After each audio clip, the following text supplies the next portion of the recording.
You are watching We All Be News Radio, News Free Dixie for the 21st century. I'm Thaddeus Matthews.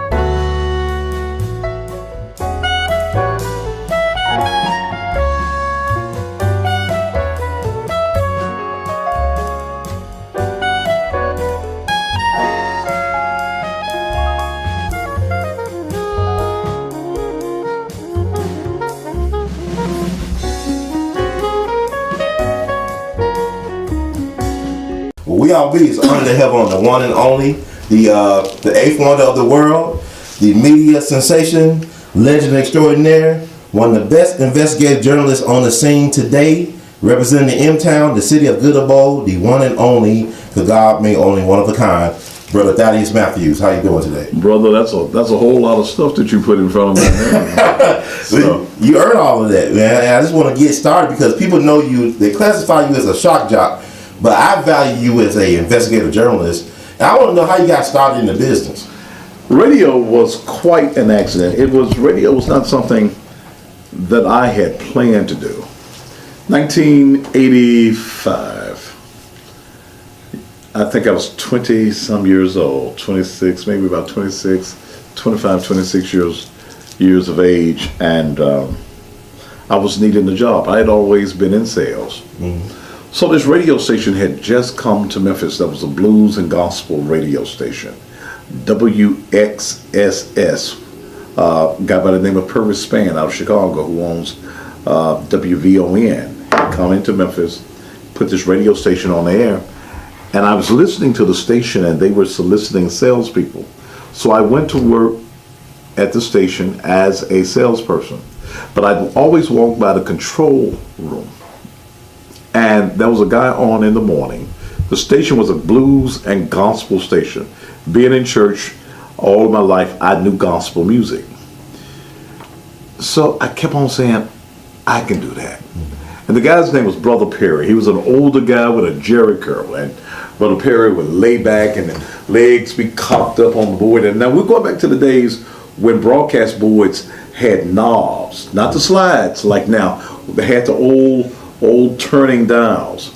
I said, man, I can do that. And he was getting all the women, boy. He was just laying back with his jerry curl. He was an old guy too. Jerry curl, falling and greasy and laying there playing the gospel. So I said, I want to do that. So I went to the owners. It was a small radio station that was very money oriented. Mm-hmm. So I said, I want to do that. I want his job. So they told me, they said, well, if you sell $5,000 worth of advertising, you can have his job. Now, they probably thought I couldn't do it. Mm-hmm. So I went out and I sold $5,000 worth of advertising. They fired him, gave me his job. And I guess the rest is just history. Oh, wow. So how did you discover you had this voice for the people to make people inspired or pissed off or anything? How did you discover this voice you had? That was not planned either. Uh-huh. Okay, I what you see on the air, what you hear on the air, is actually me. Mm. So if it's actually me, there's nothing else I can be but me. Mm. Starting from 1973, led the first walkout in the busing series. I was a member of an organization called Acorn, where it was a community organization where I was very vocal on issues that were going on in the community. So it's always been a thing. How I got into talk radio, I was at WXSS. I was a young married man with baby at the time, and I needed some more money. Mm-hmm. So there was another radio station in Militant. Call letters at that time was WMPS, okay? WMPS. So a guy had put that station on there out in Militant, advertising for talk shows. Never done talk. So I was working from 9 to 5 at SS, and I left. I would leave there. I got hired there.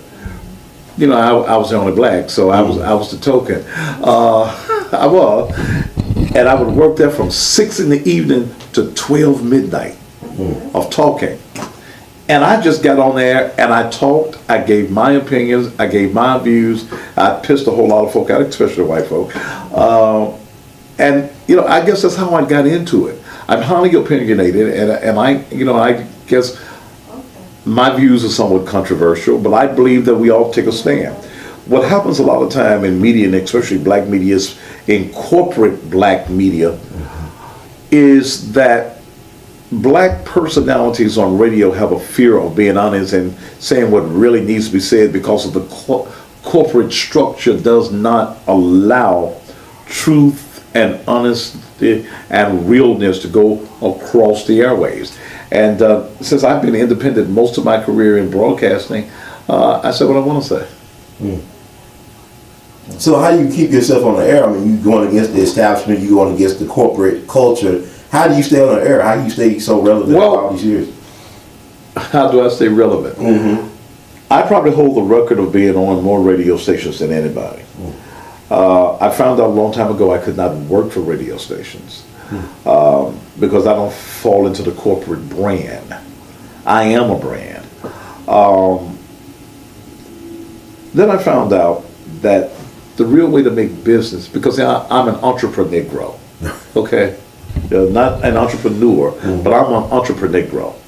I believe in economic empowerment. I looked at how radio makes its money. Radio makes its money off of advertising. There were radio stations, and even like TV now, that will sell you a block of time. I buy the time, I sell the advertising. I sell enough advertising to pay for my broadcast and then to live out of as well. Oh wow! So you basically created your own business model. I created my own business model. You know, I can remember the days back when Joe Louis Jones, aka Bobby OJ, would get on there and they would talk about me. Thaddeus Matthews has to pay to be on the radio. I said, now listen to this fool. Here's a fool that won't even use his own name, the name that his mama gave him. You go and steal your name from a disc jockey that's a legend out of Ohio. Same guy that the OJs took their name from. And you don't understand that the white man pays you $150,000 a year to be a good nigga. To say exactly what they tell you you can and cannot say. Here I am, a free man, making much more than $150,000 a year, doing my own business. We don't understand many times, especially in the broadcast industry, of creating your own business. You may not own the radio station or the broadcast facility, but you can still make money and get truth out there. Now, I've been kicked off some radio stations because of truth, but I always rise again. So what lesson do you want to instill in people who are starting out in any type of business? What will you give them? That failure comes, but you persevere. Working for yourself is the hardest job in the world, but the satisfaction comes in, that is yours. I don't have to get up until I get ready in the morning times. I don't have to ask the white man or the black man or the blue man, can I take a pee break, boss? You know, I come and go as I please, but the satisfaction is that every day when I go and sit in front of that camera is that Thaddeus Matthews can say whatever the hell he wants to say, and I don't give a damn how you feel about it, as long as what I'm saying can be substantiated, it can be documented, and I go from there. What about like following your passion? It's like you're a very, not only opinionated person, but also a very passionate person. Does it work to follow your passion when you want to start a business, or? Man, you find out what in life it is that you do, and you do well. I think that it was predestined for me to do what I do. I think that every generation has its Moses. Not that I call myself a Moses, not that I call myself some civil rights leader. But I think that, like I've been on this week, on this thing about black men. Right. You really like, you're a blues man. I know you promote blues and all that stuff. And you also, I mean, how do you get into that? Like, promote Got into blues? the blues? Yeah. I got into blues quite by accident. Okay. I did. I mean, all of this stuff is nothing that I planned. I never planned to play the blues. I was just, I'd been brought up in the church, Baptist preacher. I had no plans to ever play the blues. Where Flynn Broadcasting is, back in 1992, I had that building. I had an LMA, or a lease management agreement, on that particular station. And I wasn't as smart then as I am now in the business. I was paying this guy, what was I paying? About $5,000-$6,000 a month for 24 hours a day of broadcasting. So I had some employees, and one particular week my money was short. And my blues guy, which was Captain Curtis Lee, and in later years Cap came back to work for me. In fact, when Cap died, the last radio station he worked for was for me. But Cap didn't show up because I didn't have his money. And I had Boss Ugly Bob at that time, came on in the latter part of the day. So I did the gospel show. And now it's time for the blues. So, what do? I go on there, I got all the blues CDs set up, and I just started playing. I started playing the blues, saying, look, the preacher finna play the blues this morning, da-da-da-da, and I was picking, I said, hell, I'm pretty good at this. Okay? And it really grew from that. Now, there's nobody that plays the blues better than I do. Okay, already. You were talking about you taking over doing blues? Yeah, and from that particular point of having and being forced into playing blues that morning, I started making myself acquainted with the blues. And I learned another business aspect. I learned that if you have a business or you own a business, there's nothing about your business that you should not know. Okay, you need to know every facet of the business that you own or you're operating, so that if an employee does not show up, or an employee gets mad or gets sick, hell, if the employee dies, you're able to keep on moving. And that was a very pivotal point for me, because not only did it force me to do something new, but it gave me a new aspect of how to keep business flowing. Wow. So how do you get from doing blues shows on the radio to doing blues concerts, like promoting and actually putting together blues? Well, I had a blues radio station. So when I took over WPLX radio, AM 1180 a few years ago, one of the things I found out is that there are artists out there that have to do shows, and that I had a radio station where I did not have to pay for the advertising, so I could make money off of it, because I didn't have to spend money for advertising, because the station was widely listened to, because the talk show was on, and from 3 to 6 in the afternoon, or 3 to 5 in the afternoon with the talk show, I dominated the market with the Thaddeus Matthews show on the radio. So we had a large audience. So you took that same audience that listened to the blues, listened to the talk show, and we start filling up venues around town, giving artists the opportunity to make money for themselves and to make money for me. That's excellent. And what was like the biggest thing you had to learn about that? What was the biggest learning curve for you in terms of dealing with the concerts, the actual live shows? That you can lose your ass if you're not careful. Okay, and here's the thing that a lot of people go to concerts. You see the people there. Right. You count the ticket price and you say, he made a lot of money. But what you don't understand is the flip side of that, the expenses of the show, the expenses of the artists. And some of these artists have ridiculous riders, especially when you get beyond the blues and you get into your other major artists. You've got to have, I remember a guy had on a rider that he had to have, Skittles but he didn't want no yellow Skittles in the Skittles. So hell, you had to go and pick out the yellow Skittles. And see, those are people that I would not hire. Okay, I remember a blues artist here, and he's dead now. And so I ain't gonna call his name. I don't want to speak ill of the dead. But I was trying to book him. They wanted $10,000 for him in Memphis, and he lived in Memphis. But you had to rent naturally you got to rent the sound, your backline. That's normal. But you had to rent all the musical equipment, the trumpets and the guitars and the amplifiers. So they said that, I said, hell, you mean to tell me you got a band and they ain't got no guitars? So naturally, they did not get the gig. But there's a lot of expenses that go. When people look at these major shows, they go to Ladders, they go to the Orpheum, you've got so much expense in it because, first of all, you got to use the union labor. Okay, you can't bring your own folk in to put things together. You've got to have, excuse me, when you go into those type venues, you've got to have X numbers of liability, insurance, you got airplane fees, you got hotel fees. So there's a lot that can eat up the money that you make in a concert. So what keeps you doing these type of concerts? What keeps you going? Like, I'm dealing in the blues, and I have not did a major blues show in probably the last couple of years. One of the problems I find that all the best blues singers that you can make money off of, hell, they dead.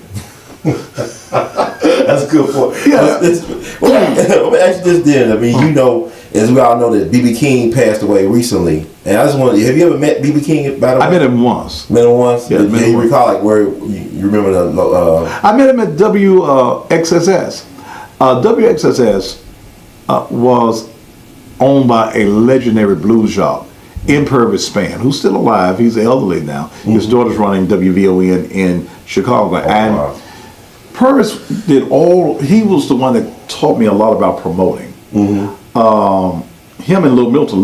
The first show I ever did was with Little Milton Campbell. Oh, wow. Okay. And Milton took me up under his wings. I was talking about your time at Chicago radio. We talked about B.B. King, like the time you met. Yeah, I met B.B. King at WXSS. He came through to see Purvis Spann, and we were getting ready to do what was called the International Blues Festival, which was in Chicago at the Regal Theater on that Friday night. It was going to be here in Memphis. B.B. was not on the show, but he happened to be in town, and B.B. King was here. Well, he came by the station to see Purvis, because Purvis had been a major blues promoter for many years. He was probably the first major blues promoter, having a radio station in Chicago where you had Little Milton, you had Tyrone, and all those guys living. So he kind of manufactured what blues booking was all about and blues promoting was all about. So I did have opportunity to sit and chat with him for a while at the station. Wow. So what was your thoughts about B.B. King as a person then? Well, I mean, at that time, I thought about him like I think about all blues artists. When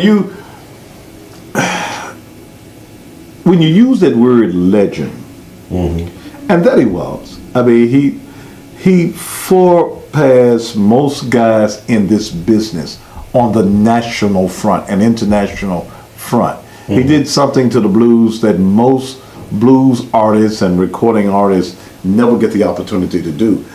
I thought of him in the capacity that this is one of the great ones. Great guitarist, great singer, and how you tell a guy is great that your songs last forever. When Thrill is gone and things like that. You go back and you think about the late Albert King. I'll Play the Blues for You, and all of those type songs who stay in your mind, stay hits forever. Yeah. That's cool, but I noticed something that he could never play and sing at the same time. B.B. King could never play his guitar and sing at the same time. Well, most times, now that you think about that, now that you said, brother, okay. So you think like, what is it about? Because there's so many of them. Like Bobby Blue Bland passed away. His friend, that's a couple years ago. Right. So what makes him out like that? The great. What makes you great is, first of all, you're not a one-hit wonder. Okay. Okay?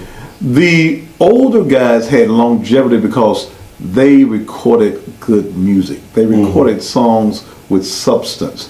Whether it was a song about how much you love a woman or how bad the woman then treats you. Bobby Blue Bland's "If You're Gonna Walk on My Love, Then Take Off Your Shoes." Right. Okay? Songs like that. Songs that have meaning to them, that everyday people can say, hey, that song hits me, that song fits me. That's what makes a legend. Songs like that. Members Only by Bobby Blue Bland. Those type of songs live forever. You get some of the young cats that come along that don't know whether they want to be blues artists or R&B artists. They want to be major R&B, but they haven't been able to hit that genre. So I'm gonna sing the blues, and I'll make it sound contemporary and in between both of them, and maybe something will hit. But guys like B.B. King, Tyrone Davis, Bobby Blue Bland, Johnny Taylor, those guys, Lil Milton, those guys will live forever as far as airplay is concerned. Now I want to flip it a little bit, because you said that you never planned to get into some things you got into it in your career. Like, how you become such a good investigative journalist? I mean, people go to school for that type of stuff. I didn't, again. It was the fact that you're on the radio, you're on TV. You talk about the things I talk about, and you've got to be able to back up what you're talking about. Right. So you have to do the research. You do the research. I've got good research skills, I guess. Then I have good connections.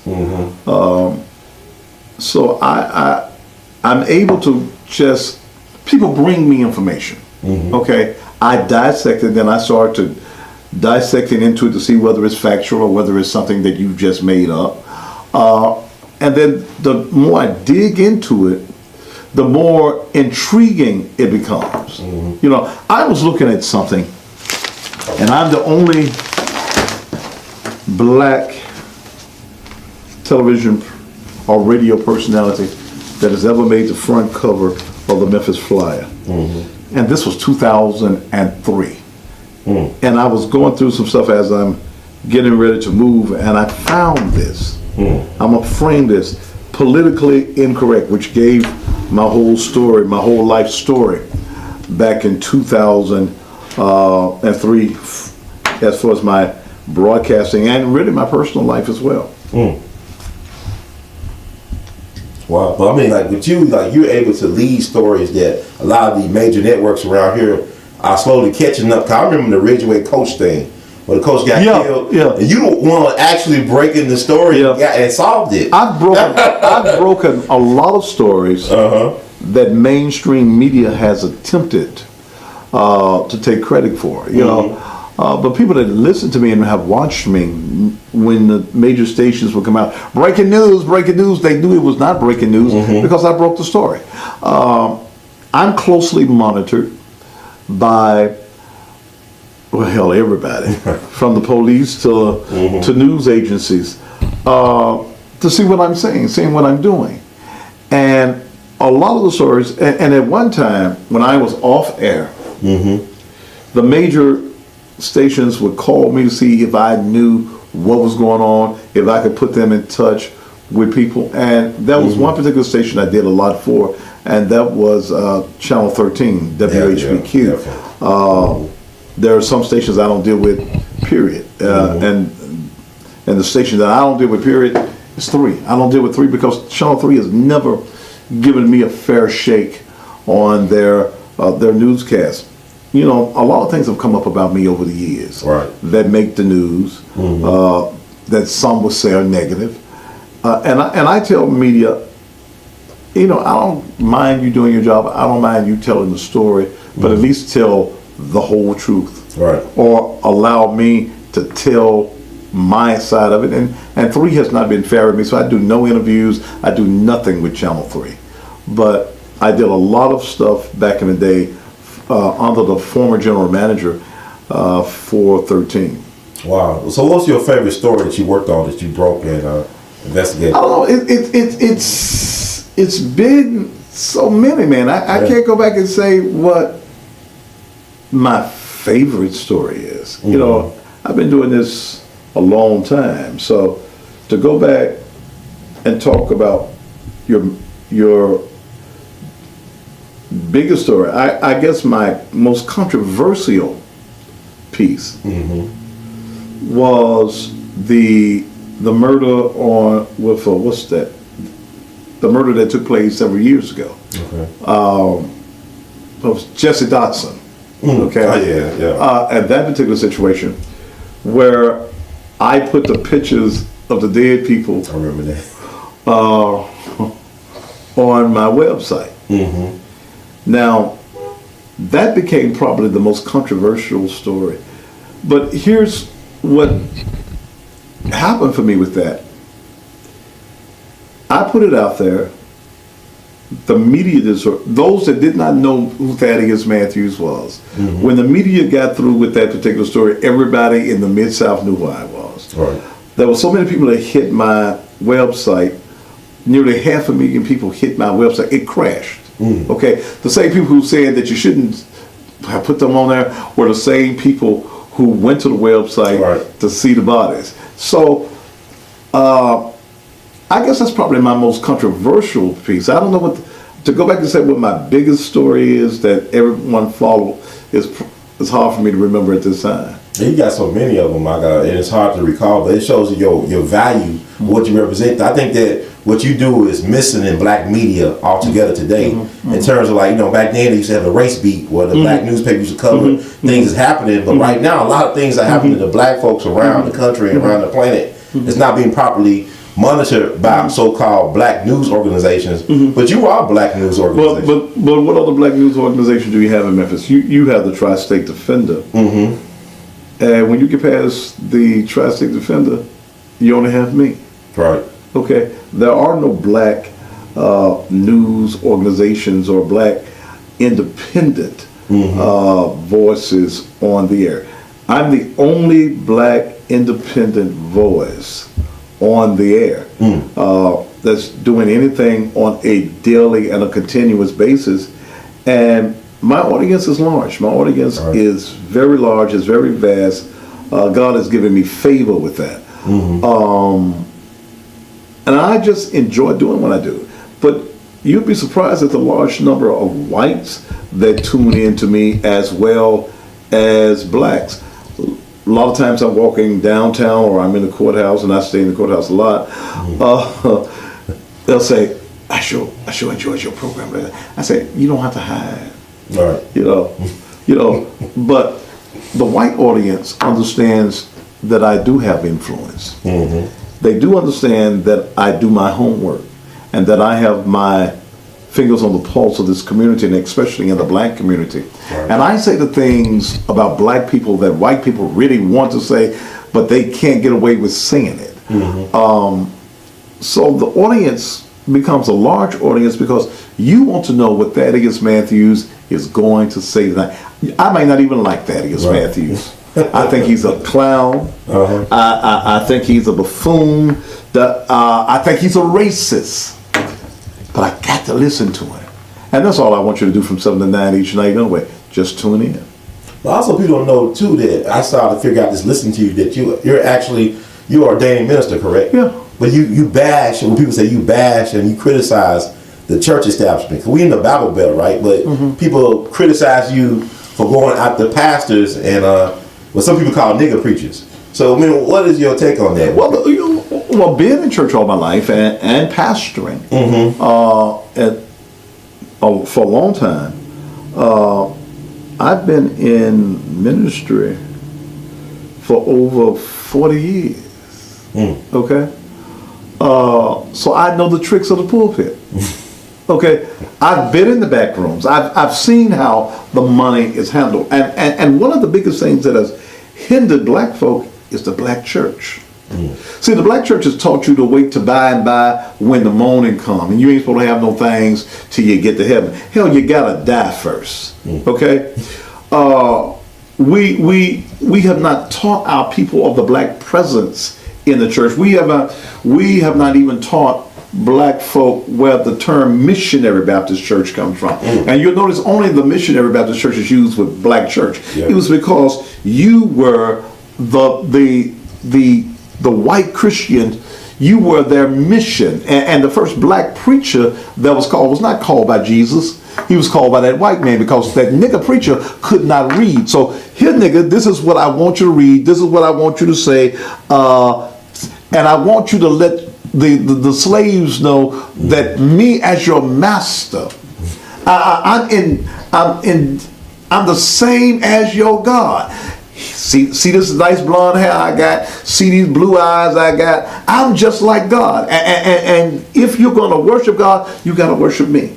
That type of suppression is what kept slavery going. You do know that the first slave ship was called the good ship Jesus. That's right. When we came from the Ivory Coast of Africa. And one of the things that Christians, the so-called Christian, and I don't call myself Christian, I call myself spiritual, because Jesus never told you to be a Christian. Okay? Then you go back and you check your history, his name could not have been Jesus. 2015 years ago, because there was no letter J in the Greek or the Hebrew language. The name that was used then was Yahshua. But I'll accept Jesus. In the translation that King James gave you, the homosexual who created his version of the Bible and left a lot of books out called the Apocrypha, he left those books out of the Bible and gave you his version of the Bible. And in his version of the Bible, it puts the black man in a position as all I want to do is shout, holler, roll, and jump. I want to give all of my money to the church. The church, the pastor drives a Bentley, and I got to stand on the bus stop. Hell, that don't make sense to me, man. I mean, hell, what kind of sense is that? You tell me on Sunday morning that the Lord has cattle on 1,000 hills, and I'm eating ramen noodles. I'm a child of the King, but as a child of the King, I can't eat no steak, and he got all these cows on 1,000 hills. Damn, how come I got to serve the EBT card, God? How come I can't get the black card, God, like the white folk got? How come I got to do this? And then how come I got to go to church at 7 o'clock in the morning? I got to be there till 7 o'clock at night. I got to be there for the pastor's day, the children's day, the number one choir, the missionary choir, the little sissy musicians choir day. And the white folk go and give their little money and then go home, they're out on the lake. So we have been enslaved by theological thought that God has nothing at all to do with. But I ain't gonna get on one of my tangents. No, but it's important to say that because, like you said, you the only independent black media voice. You paying the cost to be the boss, though. You doing for self. And I look at a lot of religions, especially Judaism. Like I'm going to New York. I go to Williamsburg, and you see a bunch of Jewish people, Hasidic Jews, and I was on a tour bus one time. They're talking about how the Hasidic Jews, they don't go to secular schools, but every corner they had a yellow school bus and their own academy. They control they had a community. They control the economics, they control the education, they control the policing in the community. But Ron, let me ask you something.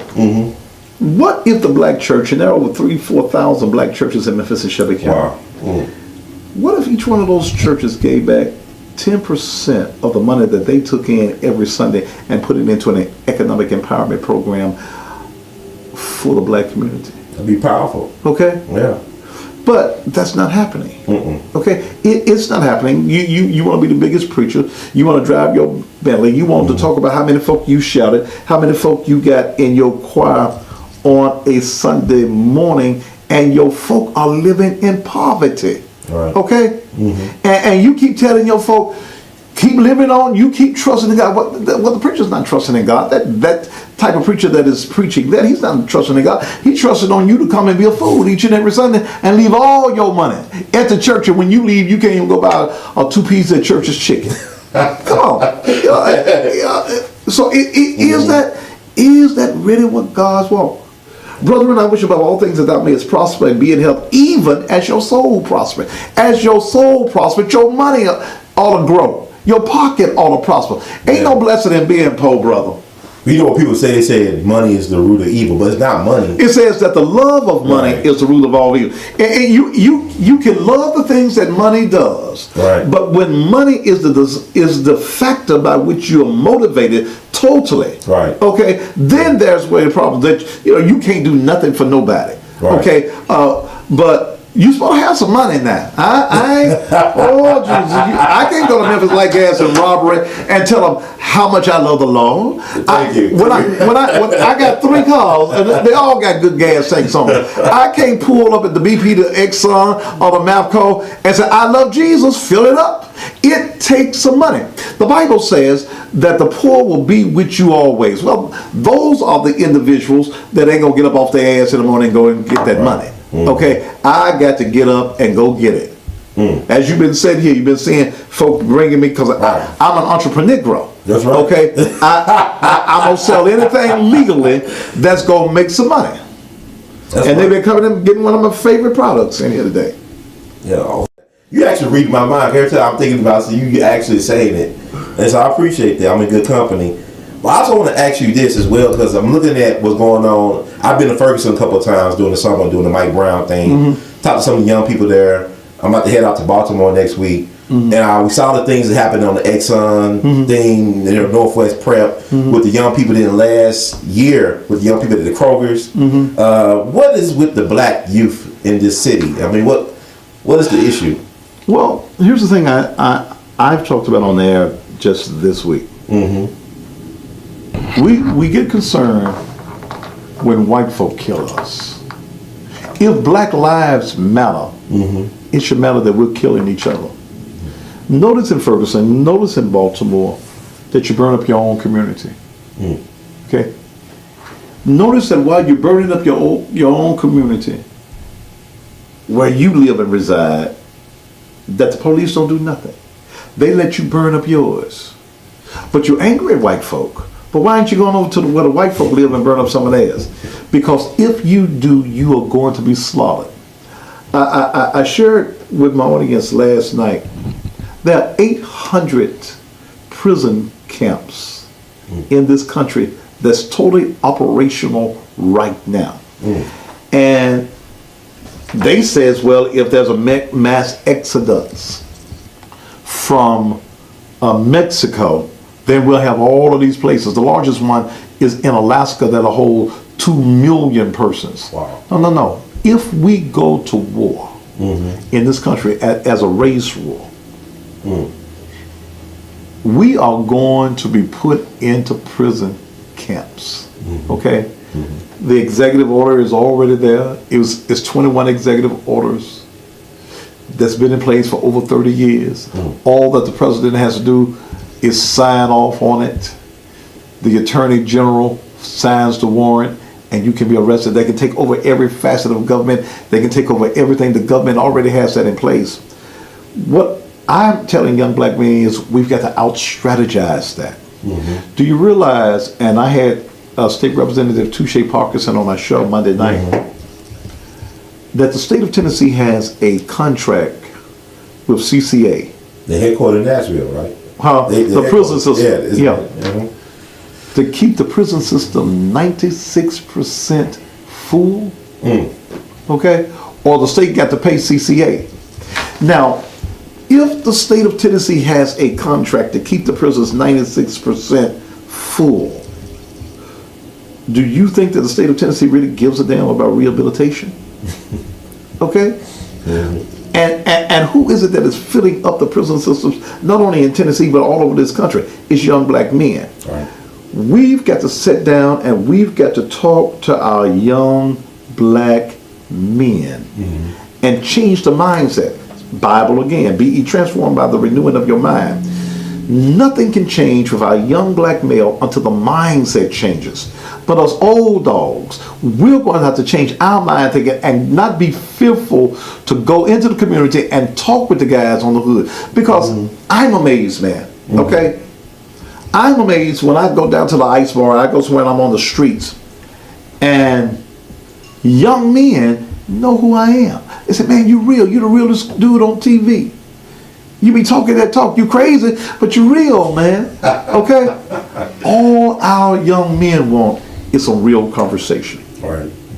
And that's got to be one of the missions of what I do with my show. Yes, I'm there to make money. I ain't got no ifs, ands, and buts about it. Right. But at the same time, God did not give me the platform that I have and the favor that I have to just make the money.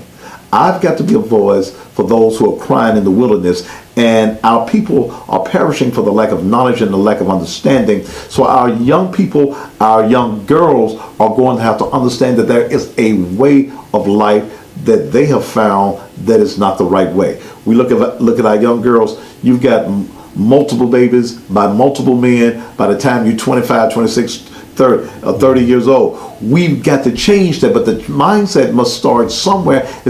It's not happening at the house, because your mama was a teenage mother, your grandmama, all of these, and we're doing some of everything in front of our children. We've allowed the system to tell us not to discipline our children, but that same system that tells you not to discipline your children will kill your children and incarcerate your children. So we must take over. The black politician has failed us. Right. The black church has failed us, because you want me to hoop and all, run a job and get ready for heaven, and I ain't even ready for right here. You want me to walk golden streets, and it ain't safe for me to walk the streets of Memphis. So again, I'm getting off one of my. Well, actually, you bring a great point, because I'm thinking about what happened 20 years ago with the Clinton crime bill. Right. A lot of black politicians. This is like was the CCA and all this. Right. Was going police brutality even to be traced back to that crime bill. Right. So what do you think about? Should we keep on voting Democrat then, as black people? No. So what should we do politically? See, here's where black folk make mistakes. See, you get symbolic. Mm-hmm. You want to be traditional. Mm-hmm. The smart person in this thing we call politics, you play both sides. We need to have as much strength and power in the Republican Party as we have in the Democratic Party. How come I got to be with the party of the Pope? Right. Okay. I don't know poor black Republicans. Yeah, I know a lot of poor black Democrats. Well, the Democrats for the poor people. Hell, I don't want no EBT and Section 8 and no damn Roman noodles. Okay? Hell, I want something that is going to enrich me and empower me. Yes, if we are going to be successful in this game that we call politics, then we must play both sides of the aisle. All right. That makes sense. And also, you talk about, I know you broke a lot of stories, but becoming the stories, like when you become the story, it makes international headlines. Like liking somebody on Facebook, or either with like trying to be a good Samaritan with the child porn thing, and getting like, you facing like the sentencing coming up on May 26th. I just want to get your thoughts about that aspect. Which aspect of it? It's going through like, the road to hell is paved with good intentions. Right? Well, I guess if I was a nobody talk show host, I would make the national headlines. Yeah, international too, though. And I've made some international headlines. The situation of 2 years ago, where there was a picture that was circulating of a child that was being sexually molested. Nobody would do anything about it. Parents and some mothers came to me, you need to do something about this. I wasn't even on TV or radio. I was doing internet. I was on the internet radio. Yes, I was on TV. I just started the morning show. Okay, with the people that told me they didn't want, after they got paid off, they didn't want nobody as niggerish as me on their show. And I told them that you won't stay on the air 60 days without me. And they didn't. I put the picture up, and it was a bad decision. Okay, it was a bad decision as I look back on it. But the intent was never criminal. It was to save a child. Those charges have been totally dismissed. They charged me with sexual exploitation of a minor, aggravated sexual exploitation of a minor, especially aggravated. In fact, they threw everything under the code at me. $100,000 bond that they thought I couldn't get out on. But as I faced May 26th, and I went through the process of the probation hearing and things of that nature and probation company. I just believe, and I'm a man of faith, man. If you're looking there over my desk, there's a picture that I always talk about, where there's a man that steps off into the abyss, blindfolded, but he believes that he's in the hands of God. And I think that the work that I do, God has his hands all over it. And I still believe that no weapon that is formed against me can prosper. And I just believe that on May 26th, as I walk in, I'll walk out. Probably walk out on probation, but I'll walk out. They dismiss all of those charges, and the district attorney, along with my attorney, Steve Faris, got the charges not reduced. They're not reduced. Those charges are all the way gone. Right. Okay. They came up with a new charge, which was tampering with evidence. Okay. Okay. So that's where I stand. Well, Thaddeus, I want to thank you for taking time out of your busy schedule to talk to us about a little bit about yourself and give people another perspective of who you are, the dimension. Like I said, you're one of my favorite media personalities, but also one of my favorite journalists as well, investigative journalists. So you have any closing words or thoughts you'd like to share? Well, man, first of all, I want to thank you for this, from your organization, is this Activist Lifetime? Artivist. Artivist. You're an artist and activist. Okay, Artivist Lifetime Achievement Award. And most times you get your flowers when you die. Right. Because I wish I could just be at my funeral and listen to all the lies. Niggas go tell lies. Oh, he was great. Da, da, da, da. Right. And they right, I am great. But, they go just build me up. But, man, I appreciate this. And it's a work that those of us in black media, we have a responsibility to. Yes, make your money. Okay? But be true to the game. Be true to the fact that our community is hurting.